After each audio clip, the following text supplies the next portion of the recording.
Dear students, welcome to my classroom where I am going to give you a lecture on environmental history in post-colonial India.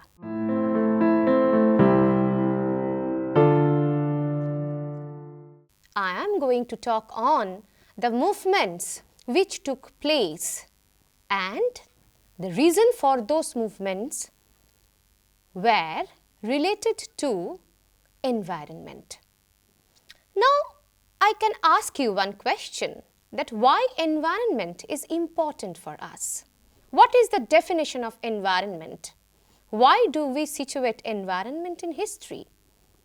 I should say the history of environment is a new branch of knowledge. Perhaps we are not that much aware of this branch before 1970s. And in the Western world, people first started to think about environment, how to protect environment, how to save environment, why we need to write on environment. What is environmental historiography? If we would like to understand the environmental movements in India, we need to make a comparison between the movements which took place in the Western world as well as in our country. Definitely, what I can say that the trend of having environmental movements in India was much unique and it started much later. But if we talk on the issue of protecting environment, then I must say that was very much there, even in the colonial period. Here also we can make a comparison. We can start with Industrial Revolution, which took place in England, and how the workers later they protested against Industrial Revolution because it was not only causing damage to their health, it was also making the environment polluted. If I talk on the history of India, then environment was there. If I give you the example of the mutiny which just took place because the peasants, they were not at all ready to cultivate indigo instead of rice. There was also we find environment. If we talk on the Santhal rebellion, it was not like that. The tribals, they only wanted to protect their motherland. They also wanted to protect the environment because as the result of the Western civilization, as the result of the urbanization, as the result of the expansion of the railway tracks, the environment started to be polluted as well as damaged. We have scattered examples of these incidents. Perhaps we have never thought to think from that perspective. Here comes the debates and the discussions. So, I would like to invite you to have a visit on the history of the environmental movements in post-colonial India, which also continued the legacy of the colonial India.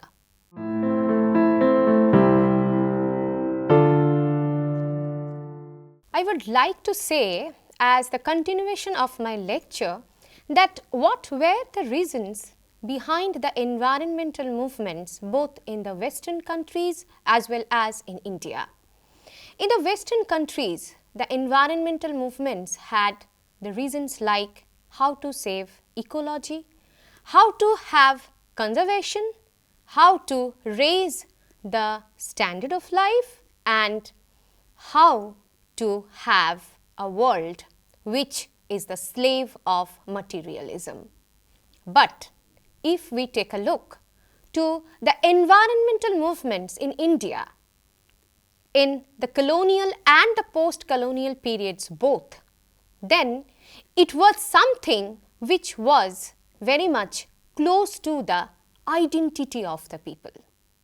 So, for the Indians, environment was and still is a reflection of their identity. In our ancient Hindu texts, we find, and also in ancient Hindu religion, we find that how people, they used to worship environment. If I give an example of the Indus Valley civilization, we have seen there that there was the rituals and customs of worshipping Mother Goddess. Who was Mother Goddess? Mother Goddess was the symbol of fertility. So here we can make a relation between environment and womanhood, which was being identified by Vandana Shiva as ecofeminism. So when I talk on the environmental movements of India, there were many shades and layers we have identified. And I must say that the environmental movements in the colonial period were something where the indigenous people, the colonized, they raised their voice not only against the colonial oppression, perhaps those initiatives were the reflections of their national aspirations. I must say that when the colonizers, they started deforestation for the sake of their urbanization, for the sake of the expansion of the railway tracks, that not only damaged the ecological balance, also ushered or invited many diseases like malaria and others. So, we need to understand the essence of these movements so that we could be able to highlight on the discourses on environmental history. As I am talking on environment, then being the students of history, it's very much important for us to understand how environment is important in our Indian culture. As I have already mentioned the fact that we have the tradition of worshipping the nature. And here I would like to quote from the Indian philosophy. We say, Vasudhaiva Kutumbakam. That means the entire world is my family. When I am saying so, that means I am also respectful to the environment as well. So, what I feel that environment is something where we can find the notion for peaceful coexistence.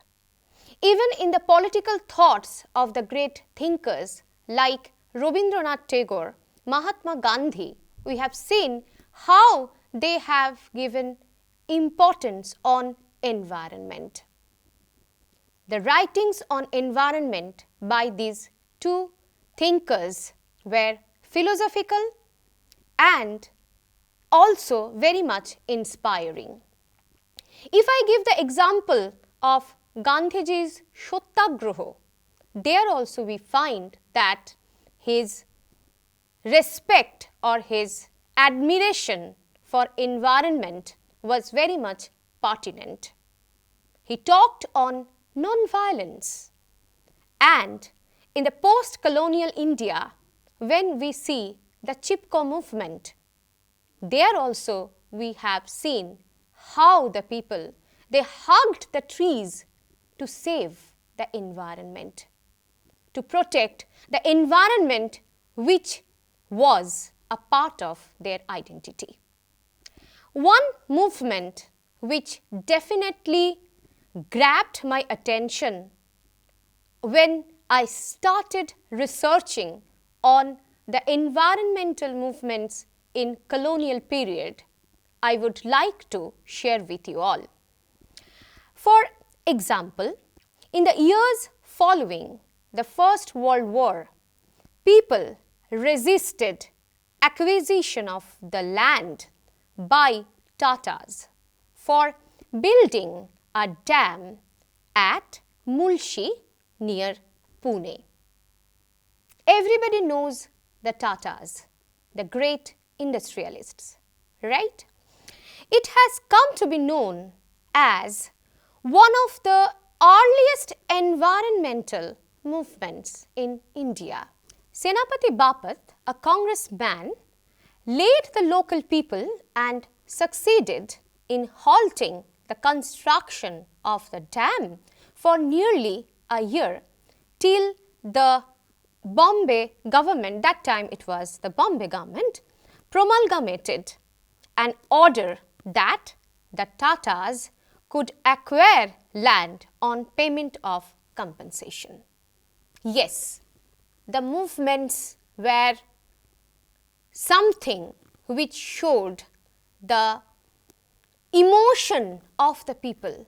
But on the other hand, sometimes we have seen how these movements were being suppressed by using political interests.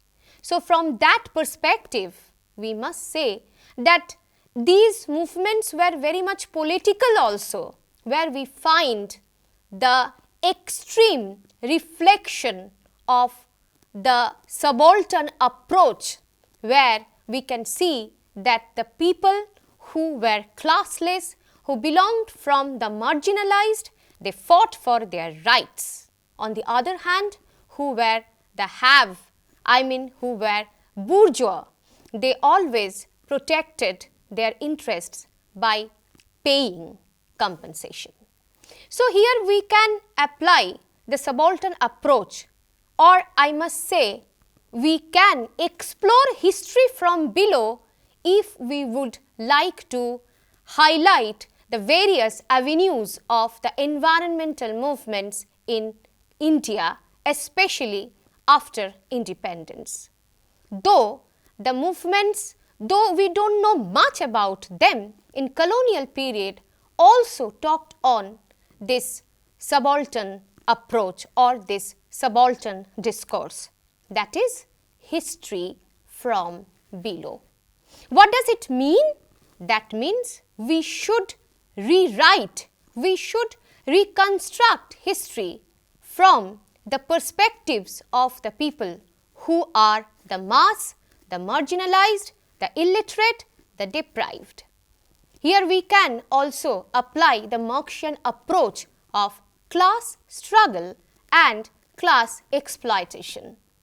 I must say the environmental history is a unique place where we can experiment with this Marxian theory of class struggle and class exploitation. If I can give examples from the literature, if I can give example from great Bengali novelist Bibhuti Bhushan Bandopadhyay's one of the famous novels, Aranyok, that means woods or jungles, there also we find how the saga of the marginalized, of the rural people or of the people who had to depend on the resources of the woods highlighted. So, how environment became a part of the lives of the people was the main theme of that novel Aranyok. So, I expect the students who are listening to this lecture, they would be able to connect themselves with the theme environment, because it is not only a topic for our syllabus, but it is very much psychosocial. And here I can give the example what Freud once stated, that the evolution of the human civilization is something, the reflection of the unconscious behavior of the human beings. So here also we find a lot of emotions related with the environmental movements of India, especially in the post-colonial period. I would like to highlight some case studies of post-colonial period with this regard for the better understanding of my students. Let's revisit the days of the environmental movements in our country, especially after 1947. Why revolts are important in history? Revolts are important in history because it helps us to understand how we fought for our existence. History is not always pleasant, but from history we get references through which we could rectify our present and we can take decisions for our future. Revolts are or were always being led by the mass. Unfortunately, in our history, we have the lacuna where we find that the representation of mass is less. Still, we read or study the movements to pay our respect to those mass who participated in the same. A couple of environmental movements experienced in India after independence. I can give the examples of Chipko Andolon, Save the Bhagirathi and Stop Tehri project, Save the Narmada movement, which is also known as Narmada Bachao Andolon in Madhya Pradesh and Gujarat, youth organization and tribal people in the Gandhamardhan mines against Balco, the opposition of Balipal test range, bauxite mining in Kashipur and Niyamgiri, the Apiko movement in the Western Ghats, etc. Lots of movements were fought by the people to protect environment, to protect their identity, to protect their livelihood. We know some of them, but there were many movements which were unreported to us. Now I would like to highlight some of the case studies which I have specially selected or chosen for my students. If I start with Silent Valley movement, then I think I am doing justice to my lecture. Silent Valley movement was a movement against the state to protect Silent Valley, an evergreen tropical forest in the Palakkad district of Kerala. It was started in 1973 to save the Silent Valley Reserve Forest from being flooded by a hydroelectric project. Here we are continuing the colonial legacy. Once Daniel Hedrick, in his book Tools of the Empire, stated that the British, they came with their education, they came with their knowledge, also they came with the tools of empire, that is electricity, Western medicine and the other important avenues leading towards technology and urbanization. Here we find the reflection of what once stated by Hedrick. The next movement which I would like to share with my students, that is the movement which is known as Chipko movement. I have already mentioned about Chipko movement or Chipko Andolon. On April 24, 1973, the Gandhian social worker Chandi Prasad Bhatt rallied the women of Mandal in the Garhwal division of what was still part of Uttar Pradesh to stop Siemens, a company manufacturing sports products from cutting down trees. The woman embraced the trees and prevented them from being cut.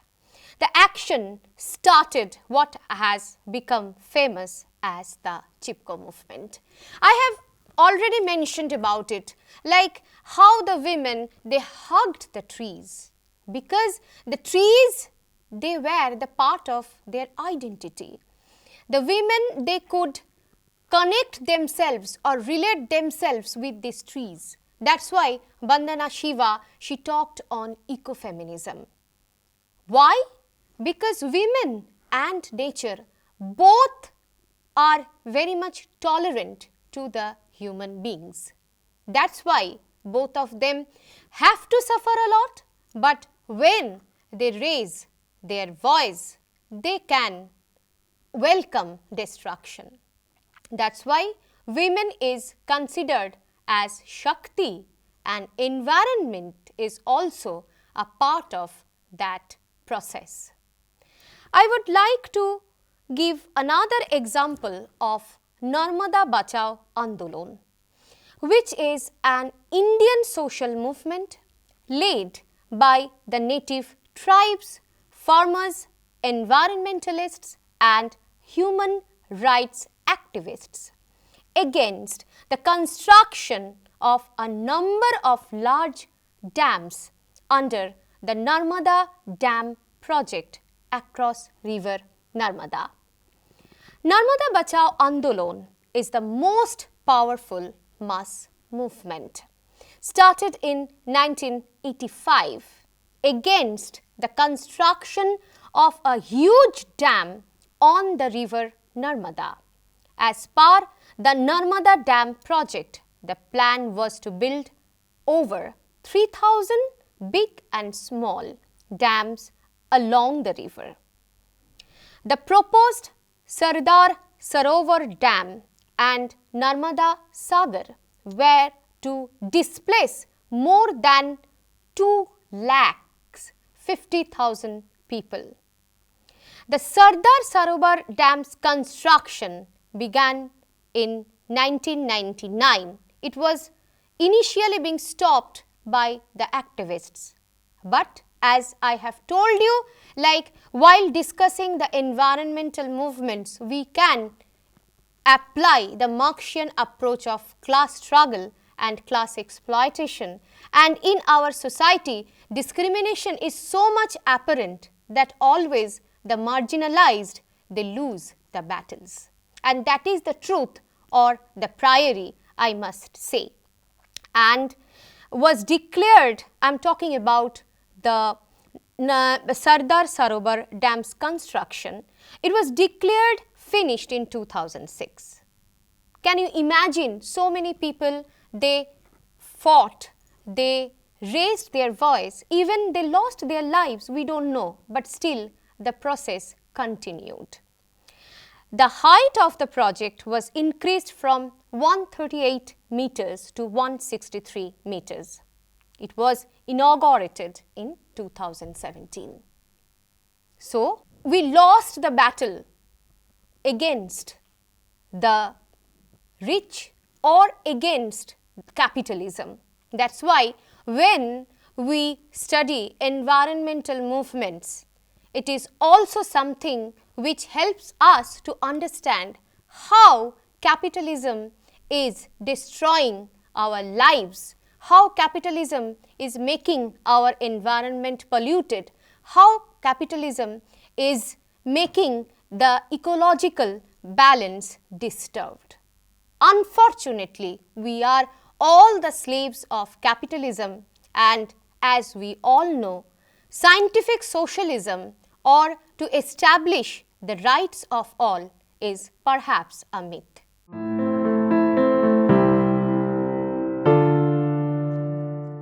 Dear students, thank you so much for your patient hearing. Now I would like to conclude my lecture. What I have done, I tried to give you a comparison between the environmental movements of the East and the West. I also tried to theorize environmental movement where I applied two approaches, subaltern approach and the Marxian approach of class struggle and class exploitation. I gave you some references of the environmental movements both in the colonial and the post-colonial period. And lastly, I tried to tell you that unfortunately we are all the slaves of capitalism and still continuing the colonial legacy, which is very much exploitative and oppressive. We are continuing the colonial legacy of cultural hegemony as depicted by Gramsci once, that we are not only the slaves of the Western culture and Western heritage, we are also the slaves of materialism, which is the product of capitalism. Thank you.